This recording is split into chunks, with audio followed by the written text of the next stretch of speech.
আজকে আমি তোমাদেরকে সয়াবিন তরকারি অন্য স্টাইলে রান্না করে দেখাবো।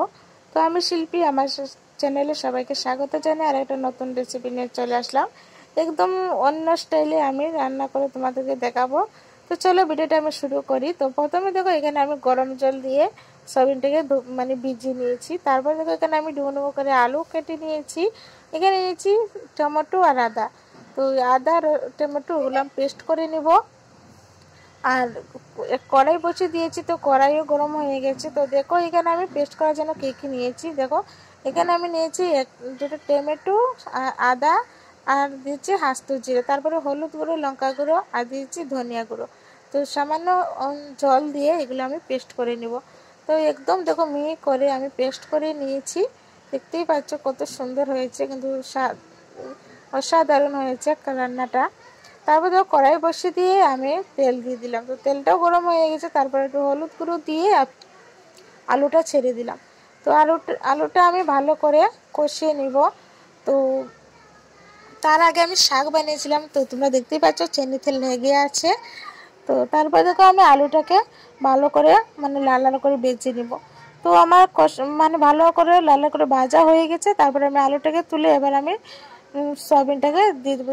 সয়াবিনটাকে আমি হালকা করে ভেজে নেবো, যাতে এটা কাঁচা গন্ধটা চলে যায়। তার ক্ষেত্রে অনেকেই দেখেছি যে ভাজা না করে ছেড়ে দেয়।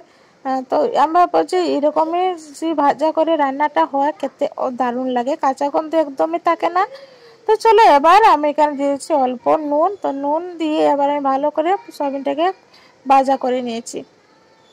তো ভাজা করা হয়ে গেছে। এবার আমি তেল দিয়ে এবার আমি দিয়ে দিয়েছি এখানে একটা বড় সাইজের পেঁয়াজ নিয়েছি। তো পেঁয়াজটাকে আমি ভালো করে এখানে লাল লাল করে ভেজে নেব। তার মাঝে আমি দিয়ে দিয়েছি আস্ত জিরে।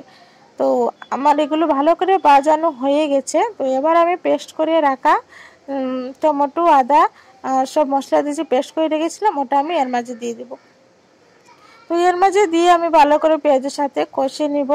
যত মশলাটা কষানো হবে তাতে খেতে দারুণ হয়। প্রত্যেকটাই তরকারি যখনই রান্না করবে ভালো করে কষিয়ে নিবে, খেতে দুর্দান্ত হয়। তো চলো, এবার দেখো আমার ভালো করে কষা হয়ে গেছে। আর এবার আমি মিষ্টিটা ধুয়ে আরও ভালো করে একটু জল দিয়ে দিলাম। তো জলটা দেওয়ার পরে এবার আমি ভালো করে আবারও কষিয়ে নিলাম। নিয়ে এবার স্বাদ মতো এখানে দিয়েছি লবণ। তো লবণটা দিয়ে আবারও আমি নেড়ে ছেড়ে নেব। তো দেখতেই পাচ্ছ কত সুন্দর আমার কষানো হয়ে গেছে। এবার আমি আলু আর সয়াবিনটা এর মাঝে এড করে দিলাম। তো আলু আর সয়াবিন এর মাঝে এড করে দেওয়ার পরে আবার আমি মশলার সাথে কষে নিলাম ভালো করে। দেখতেই পাচ্ছ এখন পর্যন্ত আমি নাড়ছি, ভীষণই স্বাদের হয়েছিল, কি বলবো বন্ধুরা।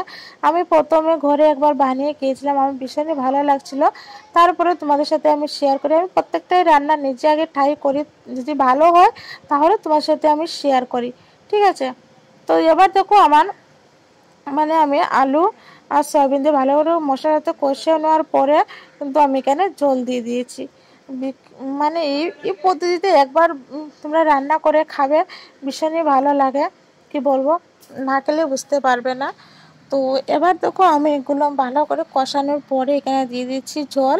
তো জলটা আমি এখানে 2 গ্লাসের মতো দিয়েছি।